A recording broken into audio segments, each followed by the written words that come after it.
Okay students, last time हमने 5th standard के Hindi subject का चैप्टर नंबर 4 है सोच अपनी अपनी, उसके बारे में समझा था। तो वो एक चित्रपाठ है जिसमें एक सुंदर से छोटे से गांव का चित्र दिया गया है। तो उस चित्र के आधार पर हमने एक सुंदर सी छोटे से गांव की कहानी बनाई थी और समझी थी। ठीक है ना स्टूडेंट्स? तो उसी चित्र के आधार पर आपकी टेक्स्ट बुक के पेज नंबर 21 पर अभ्यास दिया गया है। तो अभ्यास में जो प्रश्न है उसके उत्तर हमें इसी चित्र के आधार पर देने हैं। तो देखिए आपकी टेक्स्ट बुक के पेज नंबर 21 पर अभ्यास में प्रश्न नंबर 1, प्रश्नों के उत्तर दीजिए। उसमें 1 से 6 प्रश्न दिए गए हैं, उसके उत्तर हमें देने हैं। तो उसमें पहला प्रश्न है, सूरज निकलने पर पक्षी क्या कर रहे हैं? सूरज निकलने पर पक्षी क्या कर रहे हैं? तो उत्तर है, सूरज निकलने पर पक्षी दाने चुगने के लिए निकल पड़े हैं। सूरज निकलने पर पक्षी दाने चुगने के लिए निकल पड़े हैं। प्रश्न नंबर 2 है, चरवाहा क्या कर रहा है? चरवाहा क्या कर रहा है? उत्तर है, चरवाहा अपनी गायें लेकर चराने जा रहा है। चरवाहा अपनी गायें लेकर चराने जा रहा है। प्रश्न नंबर 3, नारियल के कितने पेड़ हैं? स्टूडेंट्स, आप चित्र में देखकर बताइए, आपको नारियल के कितने पेड़ दिखाई देते हैं? 2। हाँ, तो नारियल के कितने पेड़ हैं? उत्तर है, नारियल के 2 पेड़ हैं। नारियल के 2 पेड़ हैं। प्रश्न नंबर 4, चित्र में घर कितने हैं? स्टूडेंट्स, अब देखिए आपको चित्र में कितने घर दिखाई देते हैं? 5। हाँ, तो उत्तर है, चित्र में 5 घर है। चित्र में 5 घर है। प्रश्न नंबर 5, बच्चे बगीचे में क्या कर रहे हैं? बच्चे बगीचे में क्या कर रहे हैं? उत्तर है, बच्चे बगीचे में खेल रहे हैं और तितलियाँ के पीछे दौड़ रहे हैं। बच्चे बगीचे में खेल रहे हैं और तितलियों के पीछे दौड़ रहे हैं। प्रश्न नंबर 6, चरवाहे के हाथ में क्या है? चरवाहे के हाथ में क्या है? उत्तर है, चरवाहे के हाथ में एक लकड़ी है। चरवाहे के हाथ में एक लकड़ी है। ओके स्टूडेंट्स, अब देखिए आपके प्रश्न नंबर 2, सोचकर बताइए।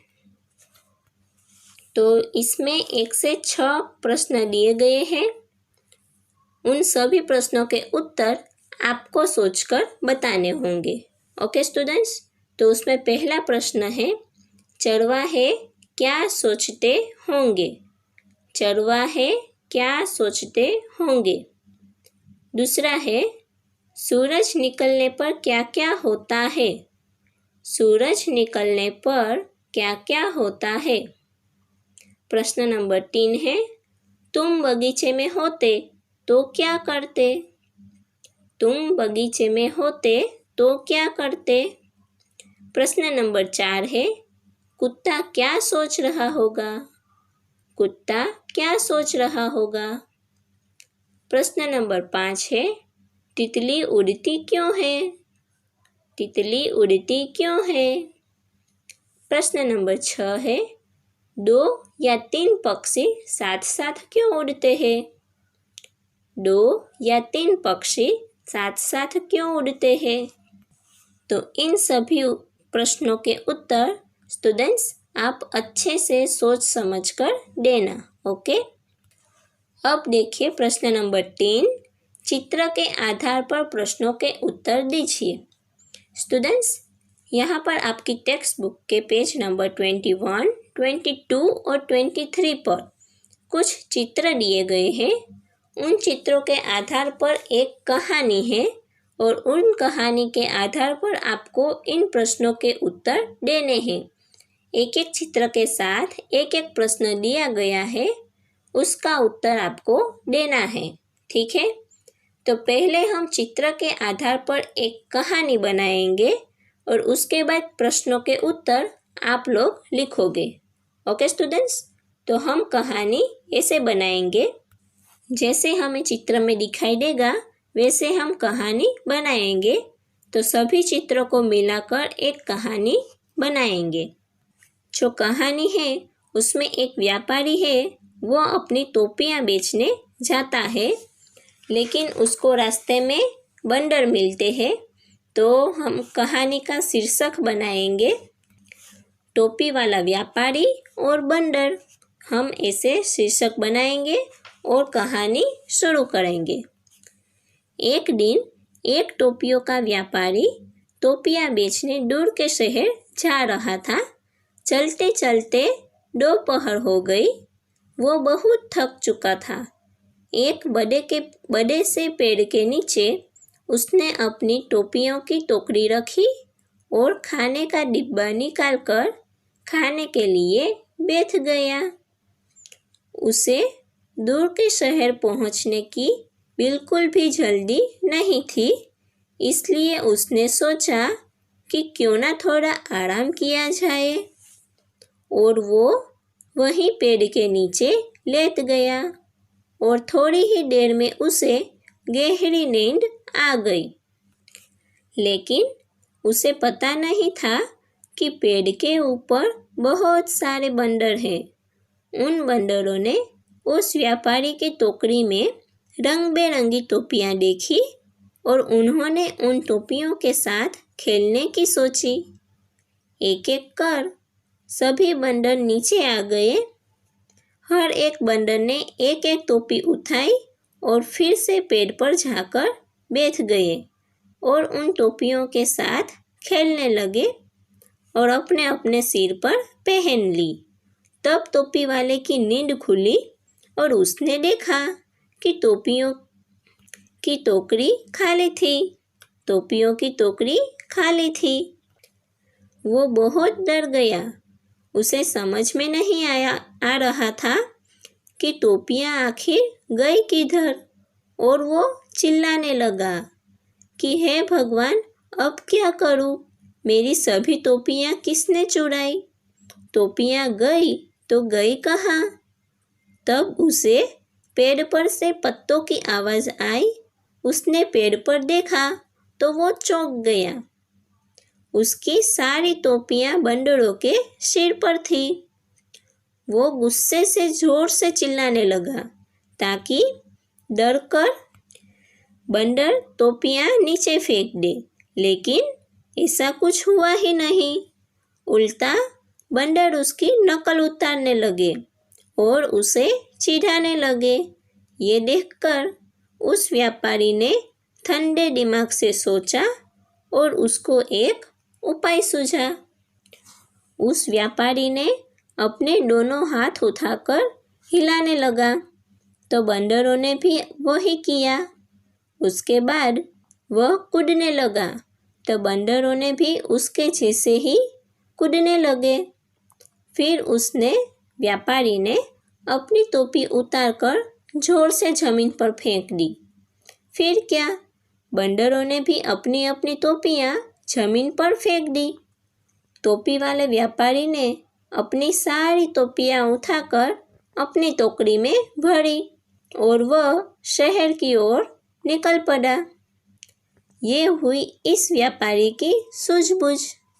तो स्टूडेंट्स, इस कहानी से हम क्या समझते हैं? मतलब इस कहानी से हमें क्या समझ में आता है?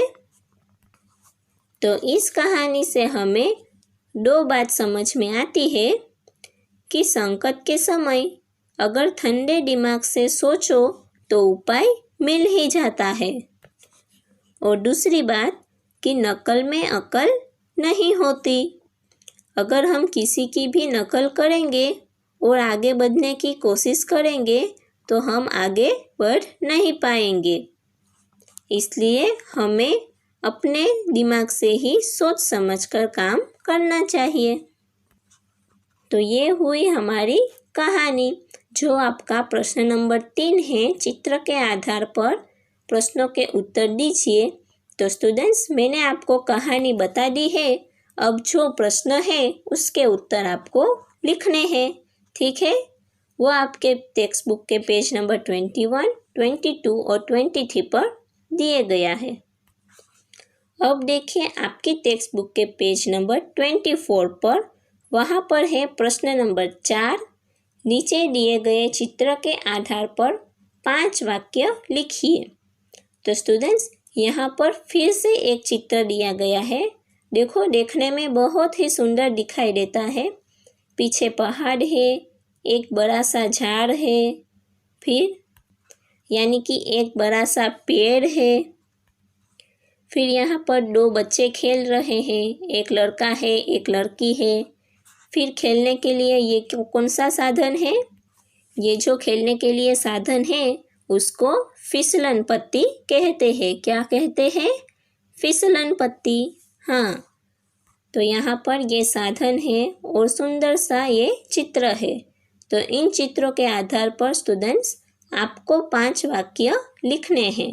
ओके, तो अब यहाँ पर हमारा जो चैप्टर 4 है, सोच अपनी अपनी, ये समाप्त होता है। और आशा करती हूँ कि आपको ये चैप्टर अच्छे से समझ में आ गया होगा और आप अपनी नोटबुक में इसको अच्छे से लिख लेंगे। Okay, bye, thank you.